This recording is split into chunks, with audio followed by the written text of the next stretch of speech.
This time, I would like to offer a trigger warning for eating disorders. In this country and in others, people are pressured to look, feel, or act a certain way in order to be beautiful. The standard of beauty varies from culture to culture, but in many of them, thin equals beautiful. People, especially women, are targeted for looking a different way than is generally expected of them. This sort of scrutiny of a person's weight and appearance can lead to the development of eating disorders, such as anorexia nervosa, binge eating disorder, or bulimia nervosa. My name is Jordan Smith, and today I will be discussing with you the origin and real-life horror story that is bulimia. In the 1950s, the idea of the ideal woman was represented perfectly by Marilyn Monroe. With her curvy figure and dazzling smile, she captivated men and women all over the world. Men wanted her, some women wished to be her, and yet others still shunned her. To this day, Marilyn Monroe remains a feminine icon and a prime example of the perfect body.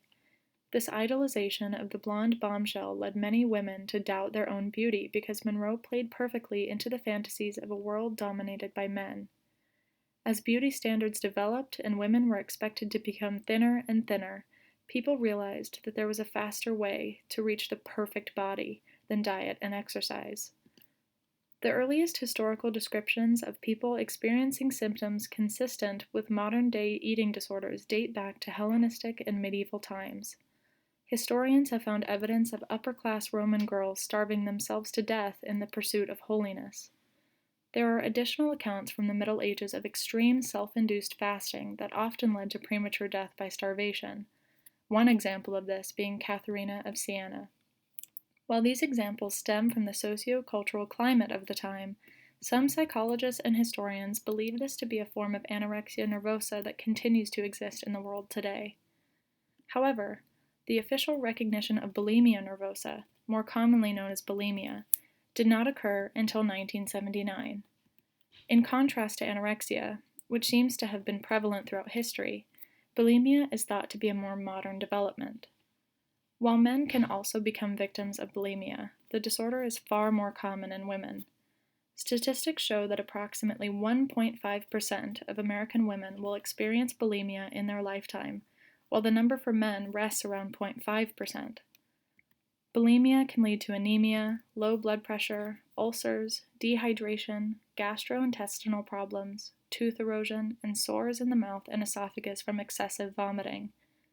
Forceful vomiting can cause tearing of the lining of your esophagus, the tube that connects your throat to your stomach. If it tears, it can cause severe and life-threatening bleeding, which is known as Mallory-Weiss syndrome. While bulimia is incredibly hard on the body, it is officially recognized as a psychological disorder. Bulimia can be connected to addiction, such as alcohol and/or drug addiction, because it is psychological in nature. People diagnosed with bulimia tend to also suffer from low self-esteem, depression, or anxiety, and victims of bulimia tend to feel out of control in their lives, using purging as a way to take that back. Because of the psychological conditions connected to bulimia, there is an increased risk for suicide among victims. Bulimia is a terrible psychological disorder that has grown in practice over the last half-century.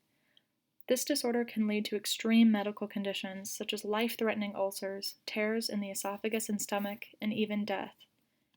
If you feel that you or a loved one is suffering from an eating disorder, please call the number on the screen. Help is available to you, and it is never too late to seek out medical assistance. Now is the time to take back control of your life, and there are people who will stand by your side every step of the way.